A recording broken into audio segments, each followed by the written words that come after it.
Jackie, thank you very much for giving us some of your time, and you and your staff very kindly enabled me to come and do some dementia diagnosis toolkit assessments here not so long ago. Yes. And I was just wondering if you could give me a bit more information about, having got an appropriate diagnosis of dementia, what that means for the individual and the care home staff in terms of the short and the long term needs of that person. Right.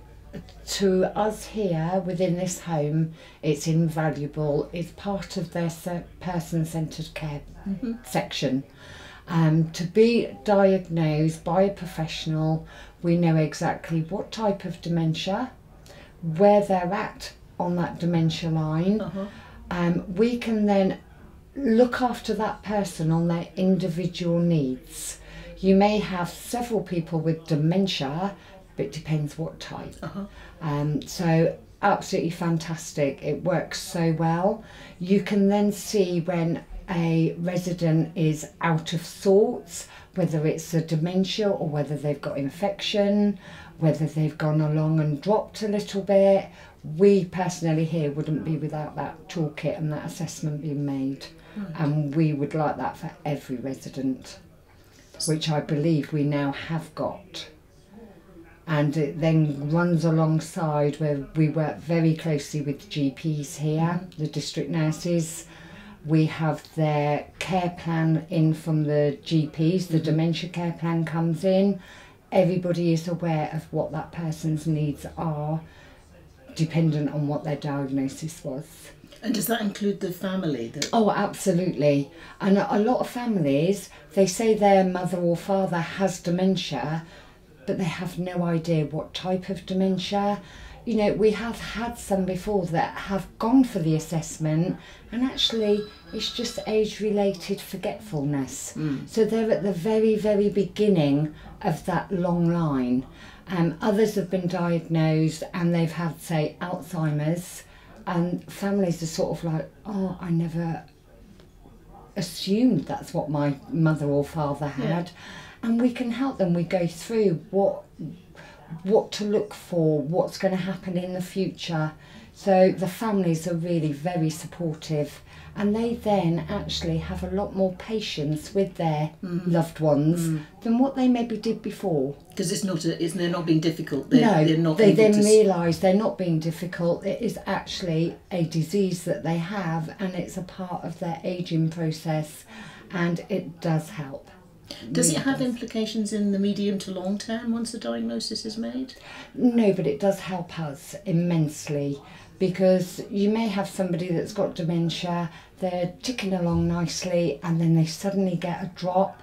You know that they've gone to that next level, and everybody's different. Some people don't always have that big drop that you think, goodness me, they've moved on a little bit.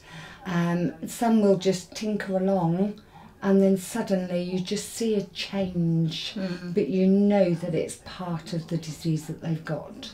Do you think there's anything negative about somebody getting a diagnosis of dementia if that's an appropriate diagnosis for them? My personal opinion, no.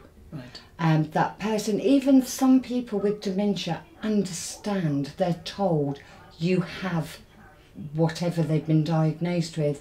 And some of them accept that, and they'll actually say to me, I've got Alzheimer's, I've got dementia, and they accept that better for themselves. They then realise why they're forgetful, why they've forgotten that they've gone somewhere and then can't remember why they've gone there, and they're confused. So no, actually it helps everybody. Right. It helps us, it helps the person, it helps the family, the GP. I just think it's a marvellous. So an appropriate diagnosis is a total help. Absolutely, yes. If somebody was a new resident here and you were concerned about their memory, what advice would you give their family to support them to consider pushing for an assessment? Well, firstly, I would bring up about the toolkit. That's the most important part, is to get them assessed. If the families are happy and they would like a positive diagnosis of what is the problem with their parent or loved one, then the toolkit would come into effect. That would then be the start of the process of them being diagnosed. They would then go to the memory clinic, they would get their diagnosis. We can then sit with the family or loved ones and explain, this is what mum, dad or whoever has been diagnosed with, and as a carer in the home, this is how we would deal with this type of diagnosis, because there is different types, and depending on what you're diagnosed with depends what route you would take. So there's different support mechanisms, yes, that you would put in yes, place depending on.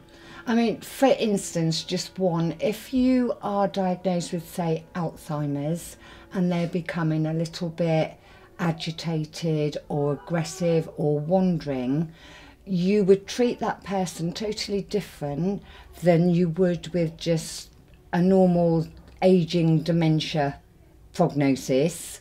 So you know that with certain diagnoses you would treat them not differently from each other, but you would approach differently.